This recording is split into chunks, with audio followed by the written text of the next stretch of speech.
Yo, yo, what's going on?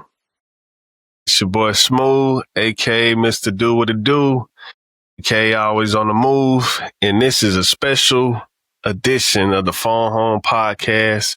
We're going to call this the College Sports Edition. Today was a crazy day in sports, college sports to be exact.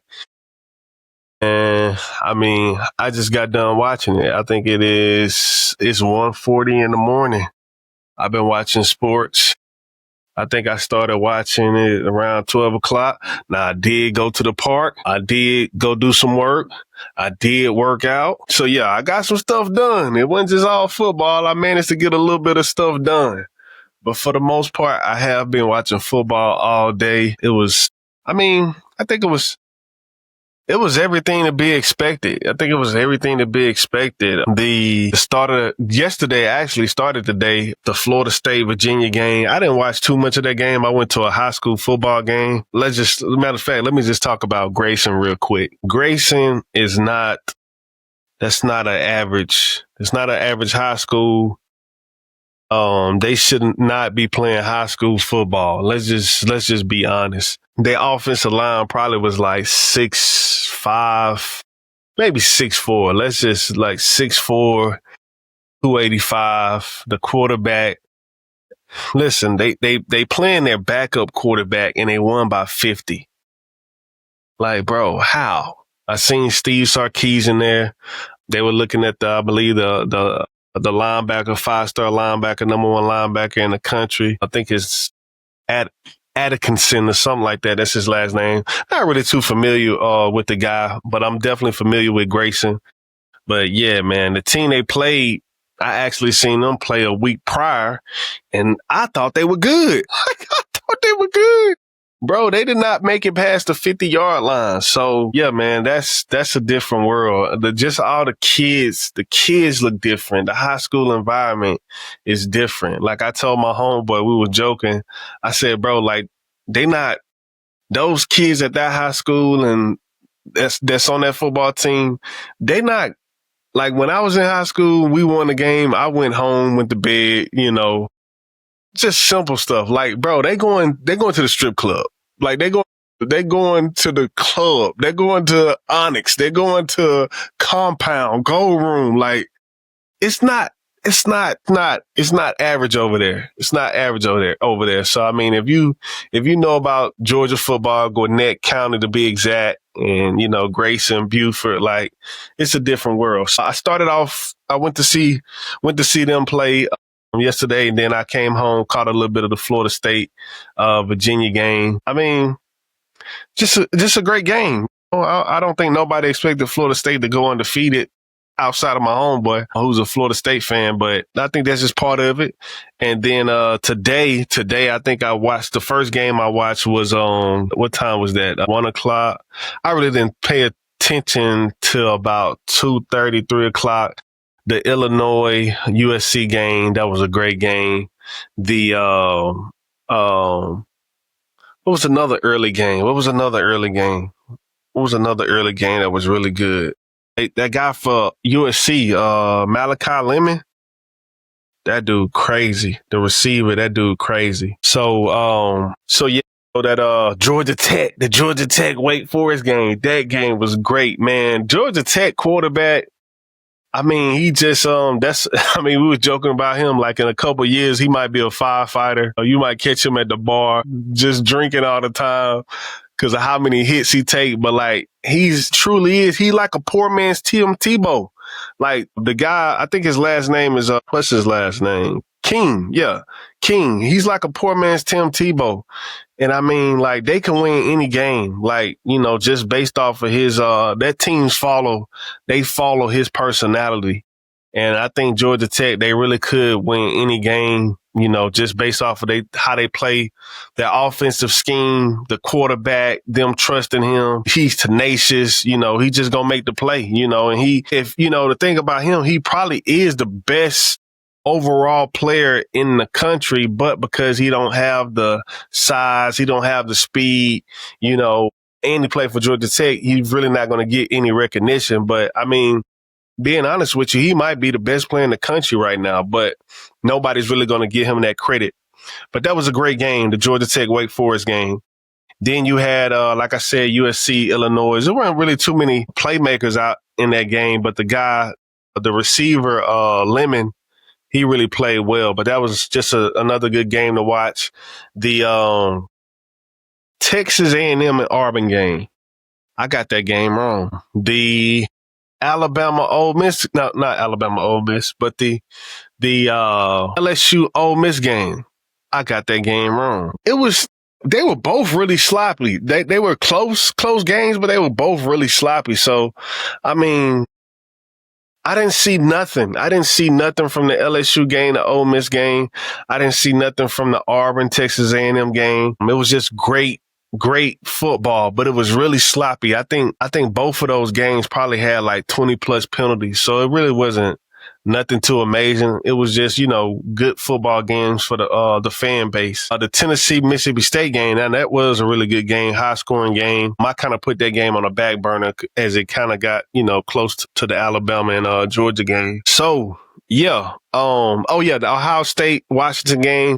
Nobody's really been impressive. I'm going to just be honest. No, not even Alabama. Like, they're not impressive to me. But Ohio State, like, they didn't really look impressive. Julian saying, the quarterback, he's kind of starting to get a feel of everything. I think he could be good later on, but like right now, he didn't really do nothing too spectacular. Jeremiah Smith, he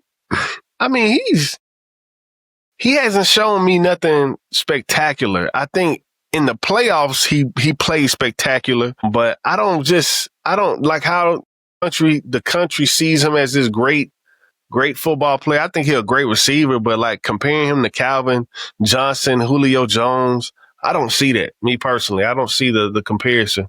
He doesn't dominate a game. I think he's dominated some games, but just in this game, like that was a close game until, let's see. I think that was a pretty close game. I could be wrong. I know some of these guys on here, they be watching, but I don't really care about Ohio State and Washington. But I did watch the game. But, he didn't really dominate that game like I thought he could or should, but that could have been because of the quarterback. All in all, let's get to the game that honestly, I don't care about none of that shit I just said. I don't care about none of that shit that I just said. What I care about is the Alabama and Georgia game. Let's take a shot to that. Peace and prosperity. Now, what I've seen from that game is the same thing I've been saying I've been a fan of Alabama maybe about 10 years, 10 strong years.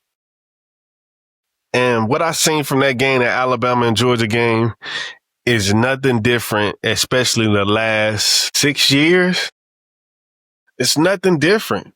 Like, I was just talking to my homeboy, and Georgia, okay, so when Alabama loses games, they're losing on trick plays.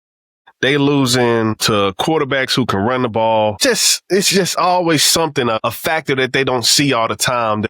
That's the reason that Alabama loses. Now, I will say they lost to Michigan head up. Both times that they played to Michigan, they lost.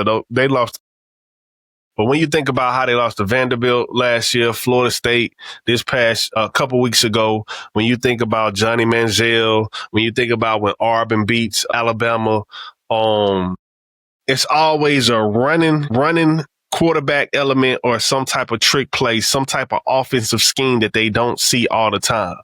So when Georgia plays Alabama, they play Alabama like they're the same. And the problem with that is you're not the same as Alabama. Like, you still have to incorporate trick plays. And like the second half, when they started incorporating trick plays and the quarterback started to run a little bit more, like they started to get in the flow. But when you try to play Alabama heads up, you always lose. Nothing has changed over the last 5-6 years. You really could say the last decade. When Georgia tries to play Alabama straight up, you always lose. When you try to go trenches for trenches, you lose. When you try to go receiver versus DB, you always lose. You have to incorporate some type of trickery. And if you think about it, the time that they did beat Alabama was when they had Stetson Bennett and he had a passing element plus a running element. Now, did they really beat Alabama then? I'm going to just be honest with you. You know, Georgia can have the 2 championships. You can have the 2 championships. That's cool. But if you really look at all of this in totality, Kirby Smart is 1-7 versus Alabama. He really should be 0-8. The only reason he has that one win is because of J-Mo was hurt and John Mechie was hurt. A couple weeks prior to the national championship, or a month prior to the national championship, Alabama put belt to ass. With all those same players on the field, they put belt to ass. And I think J-Mo or Mechie got hurt. And Alabama still put belt to ass. Then the national championship come, both of the players out.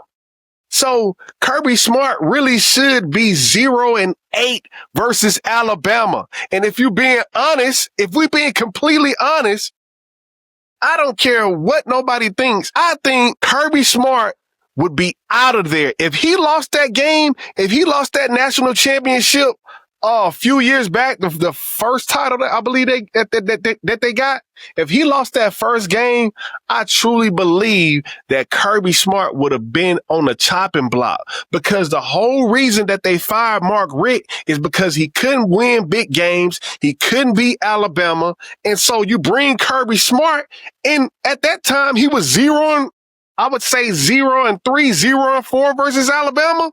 So what's the difference? LSU got rid of Les Miles because he couldn't beat Nick Saban. He couldn't beat him in the big games. Florida got rid of all their coaches because they couldn't beat Alabama in the big games. So what truly made Kirby Smart different? What has truly made Kirby Smart different in his whole tenure at Georgia? He's lost to Alabama every year. But because J-Mo got hurt, because Mechie got hurt, okay, boom, he got his national championship. Cool, that's cool. But let's just be real. They are 0. They're 1-7. Kirby Smart is 1-7 versus Alabama in the last however many years he's been there. That's treacherous, bro. But don't nobody want to admit that. That's treacherous, bro. And I truly believe if he would have lost that game, that national championship, bro, they would have been looking at him the same way they look at Mark Richt. Because Mark Richt he won 10 games every year. Every year. So what's the difference? The only difference is the recruiting classes. The recruiting classes and getting all these big players don't really matter if you're not beating Alabama. And he still ain't beat Alabama. Let's just be real about it. But, it is what it is. But like I said, as long as they have that same offensive scheme and they try to play Alabama like they Alabama, you're going to lose. You're going to lose. The only people that beat Alabama are people who play a different type of football, because Alabama is a tradition. Alabama still play traditional football for the most part. I mean, when they play Georgia, what's crazy is they tend not to play traditional. Like today, they didn't play traditional. They had the offensive lineman. He caught a screen, took it 15 yards. Then they ran some reverse plays. Like they don't play Georgia like they're a traditional team. It's like, okay, we understand the opponent at hand, but Georgia, you still trying to play Alabama like it's not Alabama. Like it ain't gonna work. It hasn't worked. So, I guess as long as Kirby keep, and of course, like when it been a 12 team system, you can make it to the playoffs easy and stuff like that. But let's just be real, man. Kirby Smart has not did what he's supposed to do. You're going to act like winning the national championship. That's the biggest thing. But let's be real. If that situation didn't have with John Mechie and J-Mo, you don't win that one. And then I believe if you think about the one that they had against Ohio State, I believe Marvin Harrison got hurt. I didn't really watch the game because you know why? Alabama wasn't in it, so I didn't really care to watch it. But I think Marvin Harrison wasn't in the game. So, I mean, man, you take those situations and, bro, Kirby Smart is no different from Mark Richt. I say that year after year. And what are you going who's going to defend it? Who's going to defend it or try to say something wrong when you're 0-8 versus Alabama. You're 1-7 versus Alabama. I mean, let's just be honest, man. Now, let's talk about Alabama. And I'm going to just be real. This game, it's nothing but bragging rights. I mean, this really has no indication on what's going to happen in January, what's going to happen later on in the year. It's really no indication. I didn't see an indication to tell me that Alabama is the greatest thing since sliced bread. I think they can be beaten if you still do the same thing that I'm talking about. If you do what Florida State did, if you do what Georgia did in the second half, which is incorporate QB run, reverse plays. What else did they do? They stopped the run. Alabama has no run game, no type of run game at all. So I mean, I didn't really see nothing to tell me that Alabama's gonna win it all. So as I was watching the game, I kind of actually like the excitement really kind of like started weighing down on me because I'm like, damn, he still really ain't that good. So it's like it still wasn't really nothing to, be excited about. I think what I didn't like that they took Ryan Williams out, during the middle of the game, play by play and kind of just started picking their spots with using him. And the reason why is because I know he dropped the long ball, and I'll get into that a little bit later. But I think Ryan Williams is the reason Alabama can win a national championship, is because he can take the top off. And if you don't, after they took Ryan Williams off, they started playing safe. And I understand that you want to try to prove to Ryan Williams and everybody else that you can win without him and you can play safe. But bro, no, this Alabama's whole offense is surrounded by Ryan Williams. That's the only way you're going to win. So I understand that he dropped that one pass, but bro, you got to keep going to him. And Alabama offense really, once Georgia kind of realized that they wasn't going to throw the deep ball, they start filling the box. And the offense kind of like it became stagnated. So, and even if you don't have Ryan Williams in the game, I mean, you're not throwing to him, at least he could be a decoy. So if you take Ryan Williams out the game, it's like, okay, well, we know we don't have nobody that's going over the top because Germ, he not going over the top. Horton not going over the top. Brooks, he more like a slot receiver. So if I notice as an offense that you're not going over the top because Ryan Williams not in the game, then all right, I could play a whole different style of defense. So I understand the understanding of him, them trying to show bro, we don't got time for that. I get that. But at the same time, bro, our season is dependent on Ryan Williams. I don't care what nobody say. I know they're going to try to act like, we can win without him or he's not that good. Bro, this season is depending on Ryan Williams. Now let's get into the kits. He's 17, or he just turned 18, and he was a millionaire at 17. Bro, let's just be real, bro. Don't nobody know how to handle that pressure. Don't nobody know how to handle that pressure. And I don't even really think we've seen a situation like this, bro, where you've been 17 to 18, you're a millionaire, you're on the cover of NCAA. You truly are still a kid, just even in his mannerisms. You know what I'm saying? I don't even think he understands what it means to be an adult or a student athlete yet. Bro, the man, this is supposed to be his third, fourth game in college. You know what I'm saying? So you can't really say too much about Ryan Williams right now. Now, I think next year, if these things kind of continue, that's a different story. But I mean, the man is 17. Well, he just turned 18. And yeah, the pressure is on. Drake got this line. He said, if you ain't got it, you ain't got it. That theory is brilliant. Yeah, that's That's true. So I think Ryan Williams got it, but I think it's a lot that goes into be 17, 18 years old and being a millionaire. You taking care of your whole family, as they said on the commentary. He taking care of his whole family. Walking, he was just saying how he was walking to class. He can't even order food. Like, I just think he got a lot of pressure on him. I think he that deal, but I just think, it's just hey man, this is a situation he's never been in. A situation he's never been in, but it's going to be hard for a 17, 18-year-old kid to understand the situation he's in right now. So I'm going to give him some grace, and I think the team should give him some grace. I think the coaches should give him some grace. I think the fans should give him some grace. And I think y'all need to understand, everybody needs to understand that Alabama will not win if Ryan Williams is not on the field. Oh, yeah. In Ty we trust. In Ty we trust. That's all I'm going to say. In Ty we trust. Like, I personally think Ty and the guy Dante Moore from Oregon are the Heisman front runners. And also, I think Ty Simpson, if he wants to leave Alabama this year, I think he could be a first-round pick with very minimum game tape, because this year's quarterback class is absolutely trash. And he's playing at a top-tier level versus top-tier competition, and he's extremely accurate, poised. I mean, just based off of, the class that he's in, I don't see why he can't be a first-round pick, a top 10 pick.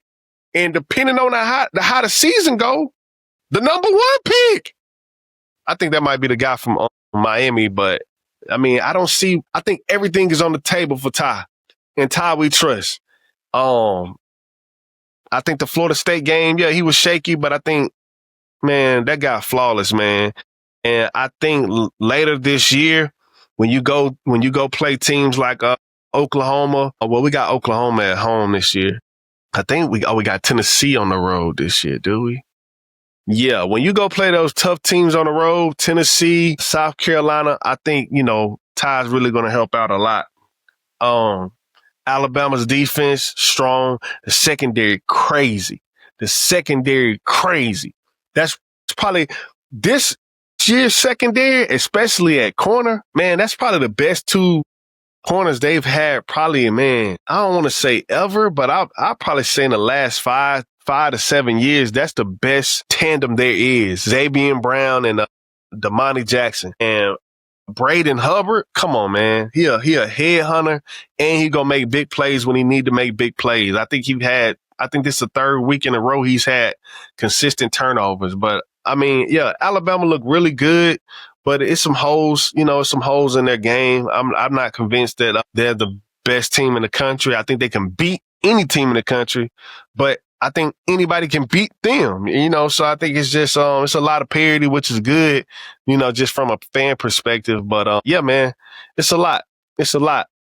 I was 1-3 on all my picks. Like I said, I was 1-3 on my picks. I said Alabama beats Georgia. I was right on that. Ole Miss and LSU, I was wrong on that game. The Texas A&M and Auburn game, I was wrong on that.